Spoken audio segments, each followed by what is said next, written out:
اجے شرما اس لال حویلی کو دیکھنا چاہتا تھا جس کے بارے اسے بھارت میں بھی علم تھا کہ اس پر ISI کے چہیتے شیخ الرشید کا قبضہ تھا۔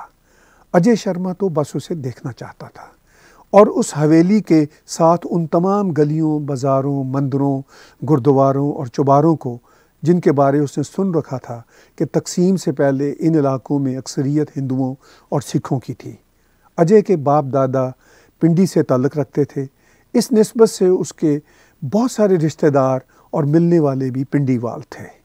پنڈی وال کا لفظ اس کے بزرگ بہت استعمال کیا کرتے تھے۔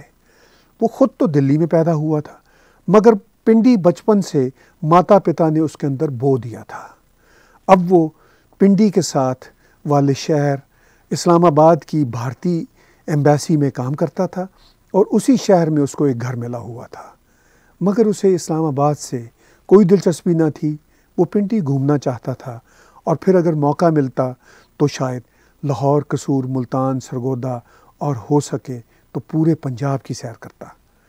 ایک دن ایک ٹریول ایجنسی کا مالک اس سے ملنے آیا جو اصل میں راہ کا ایک مخبر تھا۔ اس کی ٹریول ایجنسی عین راجہ بازار کے بیچ میں تھی۔ وہ اس سے انٹیلیجنس کی معلومات جمع کرنے سے زیادہ پنڈی کا حال چال جاننا چاہتا تھا۔ ISI کی کڑی نگرانی کی وجہ سے اس کے پاس زیادہ مخبر نہیں آتے تھے۔ جو چند ایک آتے تھے ان کے بارے وہ بہت احتیاط کرتے تھے کہ کہیں وہ ڈبل ایجنٹ ہی نہ ہو۔ وہ اس ٹریول ایجنٹ سے راجہ بازار اور لال حویلی کی باتیں کرتے کرتے ان پاکستانیوں کے پاسپورٹ چیک کرنے لگا جو اجمیر شریف کی درگاہ پر جانا چاہتے تھے۔ اس کا جی تو چاہتا تھا کہ ان سب کے ویزے لگا دے، بھلا بھارت کو ان سے کیا خطرہ ہوگا؟ یہ لوگ گھوم پھر کر اپنے ہمسایہ شہروں کو جی بھر کر دیکھ لیں گے، مگر پالیسیوں کے تحت اسے ان پاسپورٹوں کی تفصیلات دہلی بھیجنا ہوتی تھیں۔ سر جی، ان میں سے کچھ بہت کام کے لوگ ہیں، یہ آپ کو یہاں ملنے تو نہیں آ سکتے کیونکہ ISI ان کو باہر دبوچ لے گی، مگر ان کو ویزے دے دیں، یہ لوگ وہاں پر آپ کے لوگوں کو کھل کر راز دیں گے۔ ٹریول ایجنٹ نے فخری انداز میں جیسے بڑے کام کی بات بتائی ہو۔ یہ لوگ ہمیں وہاں پر کیا راز بتائیں گے؟ کیا ان میں سے کوئی فوجی راز جانتا ہے؟ کشمیری کیمپوں کے ثبوت دے سکتا ہے؟ اجے نے بڑی مشکل سے اپنی کام کی طرف توجہ دینا چاہی۔ ہاں جی، آپ ان لوگوں کو آزما کر تو دیکھیں، ٹریول ایجنٹ نے زور دیتے ہوئے کہا۔ آپ باہر نکلیں گے تو کیا ISI آپ کو دبوچے گی نہیں؟ اجے نے ٹریول ایجنٹ کا حال جاننے کی خاطر پوچھا۔ ہاں جی، ISI مجھے ہر بار پکڑتی ہے، مگر جب میں ان کو بتاتا ہوں کہ اجمیر شریف وفد لے کر جا رہا ہوں تو چھوڑ دیتی ہے۔ ٹریول ایجنٹ نے وضاحت کی۔ ٹھیک ہے، میں ان پاسپورٹوں کی تفصیلات دلی بھیج دیتا ہوں، اگلے ہفتے تک پتہ چل جائے گا کہ کن کن کے ویزوں کی کلیئرنس ملتی ہے۔ اجے نے میٹنگ برخاست کرنا چاہی۔ تھینک یو سر جی، کوشش کریں کہ سب کو ویزا مل جائے، ٹریول ایجنٹ اٹھتے ہوئے بولا۔ وہ کمرے سے نکل رہا تھا تو اجے نے سوچا کہ یہ ٹریول ایجنٹ بھی ISI کا مخبر ہو سکتا ہے۔ باپو جی کہا کرتے تھے کہ ان کے پنڈی کے لوگ پنجابیت اور پٹھانیت کا مکس ہوتے ہیں۔ اسے باپو کی بات منوعین درست لگی۔ ایک بار پھر اسے یہاں کے لوگوں کا جثہ راجستھانیوں اور پنجابیوں کے قریب لگا۔ مکانوں اور عمارتوں کے باہر سے نظر آنے والے چھجے دیکھ کر اسے الہ آباد کی گلیوں کی عمارتیں یاد آئیں جو روایتی ہندو آرکیٹیکٹ کے ریفرنس کے طور پر اس کے ذہن میں محفوظ تھیں۔ اپنے شہر دلی کے بارے اس کا یہی تاثر تھا کہ یہ شہر نہ تو ہندوؤں کا رہا تھا اور نہ ہی مسلمانوں کا۔ اس کے گلی کوچے بازار اس قدر سکڑ چکے تھے کہ وہ تو اب کسی بھی تہذیب کی ترجمانی نہیں کرتے تھے، بلکہ درجنوں نئے تہذیبی ملغوبوں کے تانے بانے بن رہے تھے۔ پرانا دلی بے ڈھنگی گلیوں، تاریک بازاروں اور لٹکتی تاروں والے ایسے محلوں پر مشتمل تھا جہاں پر پراٹھے والی گلی، کناری بازار کے گوٹے اور کڑھائی والا کام، گرو گرتیج گردوارہ، شاہی مسجد اور کریم کی کبابوں والی گلی، دریا گنج کے کتب خانے اور لال قلعہ کے چاروں طرف لوگوں کا جمع غفیر تو بڑھتا چلا جا رہا تھا، مگر تہذیب کی ترتیب اور چاشنی دن بدن کم سے کم ہوتی جا رہی تھی۔ پھر اسے نیا دلی یاد آیا جو البتہ دلی کی تہذیب کا ترجمان کہلایا جا سکتا تھا۔ یہ نیا دلی کناٹ پیلس کے گردا گرد کے عالی شان روایتی ہوٹلوں، انڈیا گیٹ، پارلیمنٹ اور سرکاری عمارتوں کا ایک جنگل تھا۔ نئی دلی کے بعد کا دلی گریٹر کیلاش، ساکٹ اور پھیلتے دلی کے جنوب مشرق مغرب شمال کے علاقوں کا آرکیٹیکٹ تو کمرشل عمارتوں، نئے مالوں، 3-4 منزلہ فلیٹوں پر مشتمل گھروں کا بنا ہوا تھا۔ ان کے آرکیٹیکٹ سے ہندو، مسلم یا سکھ کلچر سے وابستہ کوئی یاد اسے نہ نظر آئی۔ وہ تو بس اینٹوں کے ڈبے ہیں جن میں لوگ رہتے، بکتے اور مرتے ہیں۔ لگتا تھا کہ پنڈی کے بازاروں کا نقشہ اسے ادھر ادھر کی بے سروپا سوچوں سے جوڑ رہا تھا۔ پھر اس کے ذہن میں لال حویلی آئی۔ اچانک لال داڑھی والا ایک شخص اس کے سامنے آیا جس کی گردن پر کشمیری رومال لگا ہوا تھا۔ عطر میں لپٹا وہ شخص اس کے سامنے یوں گزرا کہ اس کے عطر کی تیز خوشبو سے اجے کو اوپر تلے 3-4 چھینکیں آئیں۔ کرنل شجاعت کو جب امریکی صحافی ڈینیل پرل کے قتل کی اطلاع ملی تو اسے ہرگز حیرت نہ ہوئی، کیونکہ شیخ سعید کے ارادوں کو وہ اچھی طرح جانتا تھا۔ ٹی وی خبروں کے مطابق ڈینیل پرل مولانا گیلانی کے انٹرویو کے لیے نکلا تھا، مگر راستے میں اغوا ہو گیا تھا۔ کرنل شجاعت اس نوجوان کی بہادری کا قائل تھا۔ اسے معلوم تھا کہ شیخ سعید ISI کا انمول اثاثہ سمجھا جاتا تھا۔ یہ شرارتی نوجوان تشدد برے جہاد کی راہ میں کچھ بھی کر سکتا تھا۔ اس نوجوان کی سرکردگیوں کے تانے بانے یورپ، امریکہ سے ہوتے ہوئے افغانستان اور ہندوستان تک پھیلے ہوئے تھے۔ کرنل شجاعت کو یہ بھی اندازہ تھا کہ یہ جذباتی اور جہادی نوجوان مغربی انٹیلیجنس ایجنسیوں کے ہاتھوں بھی ماضی میں کچھ استعمال ہوا تھا، مگر ISI نے اس کو بھرپور طور سے اپنے مقاصد کے لیے استعمال کیا تھا۔ المعروف طالبان خان کو جب شیخ اسامہ بن لادن کی ہلاکت کی اطلاع ملی تو تحریک انصاف کے وائس پریزیڈنٹ کے ایک ٹیکسٹ میسج کے ذریعے اس نے پارٹی کو اطلاع دی۔ اس وقت وہ پارٹی کی ایک نوخیز کارکنہ کے ساتھ دوسری بار سیکس کر کے فارغ ہوا تھا۔ اسلامی جمہوریہ پاکستان میں بیوروکریسی، آرمی، میڈیا کھڑپینچوں، ٹیکنوکریسی اور سیاستدانوں کے لیے جنسی عیاشی کی فراہمی بھرپور انداز میں رہتی تھی۔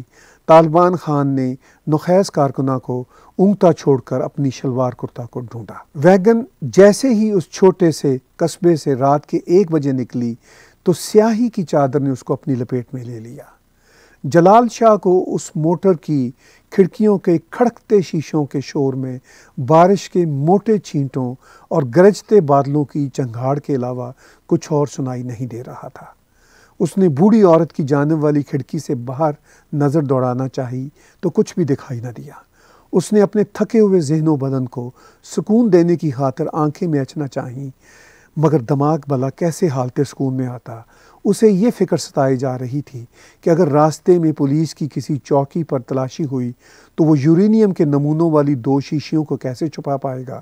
اس کے ساتھ ساتھ اسے یہ خیال بھی پریشان کیے جا رہا تھا کہ کسی ایسی تلاشی کے دوران ان 6 پاسپورٹوں کو بھی چھپانا مشکل تھا جن میں سے 2 مختلف پاسپورٹ اس کی اپنی تصویر مگر 2 مختلف جعلی ناموں سے تھے، اور جرمنی کے 4 نقلی پاسپورٹوں پر ان 4 لوگوں کی تصویریں چپکی ہوئی تھیں جنہیں اس نے اگلے مہینے قزاقستان کے سرحدی شہر پر وصول کرنا تھا اور پھر انہیں آگے یورپ بھجوانا تھا۔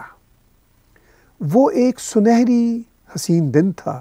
پہاڑوں کی اوٹ میں اس پہاڑی شہر کے بازار میں گھوڑوں پر سوار ہیٹ پہنے بہت ساری نسلوں کے مرد ادھر سے ادھر آ جا رہے تھے۔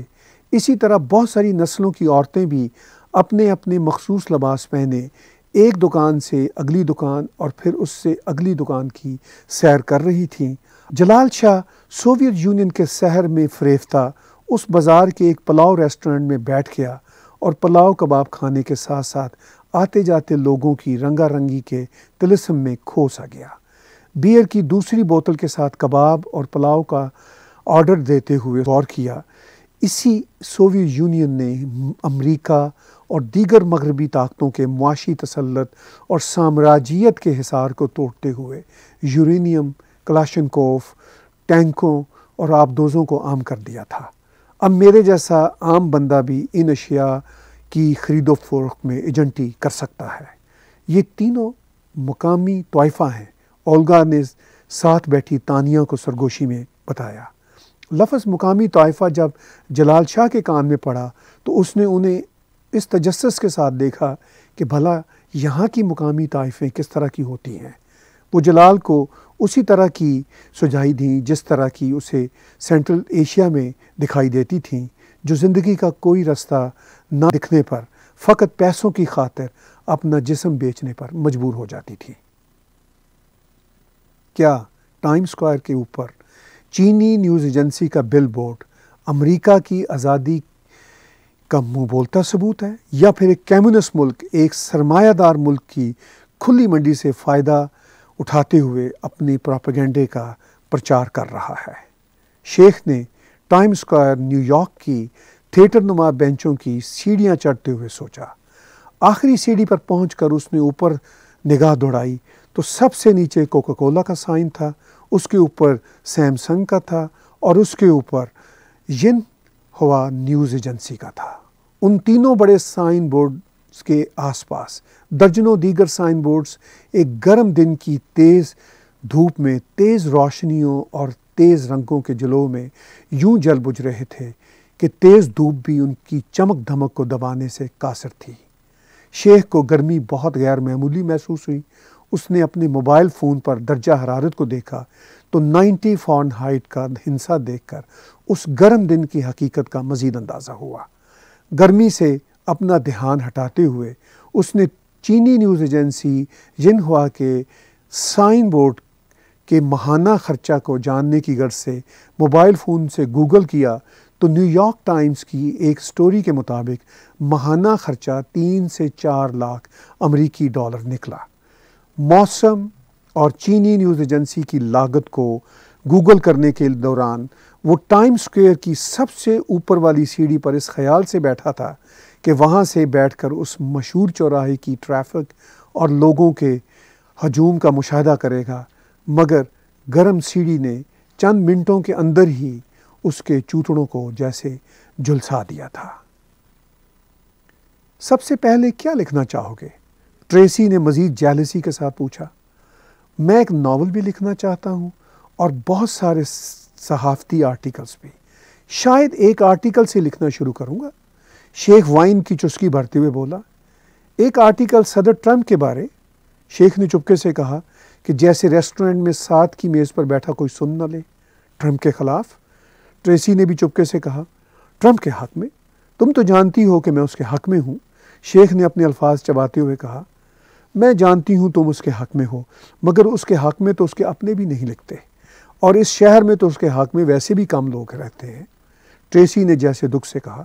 اچھا، ناول میں کیا اپنی زندگی کی کہانی لکھنا چاہو گے؟ ٹریسی نے ناول کے بارے زیادہ دلچسپی کا اظہار کیا۔ میرا ناول عام داستانیہ ناولوں کی طرح نہیں ہوگا، بلکہ اس زمانے کے بارے ہوگا جس کو ہم سب جی رہے ہیں۔ زمانے میں جو کچھ بھی بیت رہا ہے میرے ناول کا حصہ ہوگا۔